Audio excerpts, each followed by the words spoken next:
వేములవాడకు వెళ్దాం అనుకుంటున్నారా? అయితే ఖచ్చితంగా ఈ రీల్ మీకోసమే ఎండే వరకు చూడండి. అండ్ ఎవరైతే వేములవాడకు వెళ్దాం అనుకుంటున్నారో వాళ్ళకు ఈ రీల్ షేర్ చేసుడు మాత్రం మర్చిపోవద్దు. దక్షిణ కాశీగా పేరొందిన ప్రసిద్ధ పుణ్యక్షేత్రం శ్రీ వేములవాడ రాజరాజేశ్వర స్వామి ఆలయం.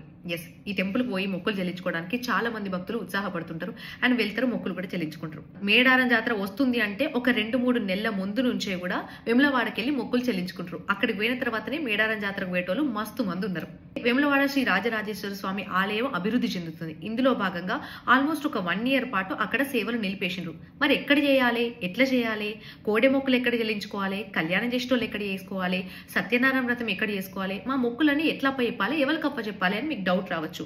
అక్కడ ఉన్నటువంటి భీమేశ్వర ఆలయంకి వెళ్ళి మీ మొక్కులన్నీ సమర్పించుకోవచ్చు. ఇక్కడ జరిగే పూజా కార్యక్రమాలన్నీ కూడా అక్కడ జరుగుతున్నాయి. ప్రచార రథంలో శివలింగాన్ని పెట్టిండ్రు. ఇక ఆ స్వామివారిని మొక్కుకొని మీరు అనుకున్నటువంటి కార్యక్రమాలన్నీ కూడా ఆ భీమేశ్వరం ఆలయంలోనే జరుపుకోవచ్చు. భీమేశ్వరం ఆలయంలో మీ మొక్కులు చెల్లించుకున్న తర్వాత అక్కడనే బద్దిపోచం ఆలయం కూడా ఉంటది కాబట్టి అక్కడ కూడా వెళ్ళి మీ మొక్కులు సమర్పించుకోవచ్చు. అంతేకాదు వీలైనంత మందికి ఎవరైతే వేములవాడ వెళ్దామని ప్లాన్ చేస్తున్నారో వాళ్ళకి షేర్ చేసుడు మాత్రం మర్చిపోవద్దు.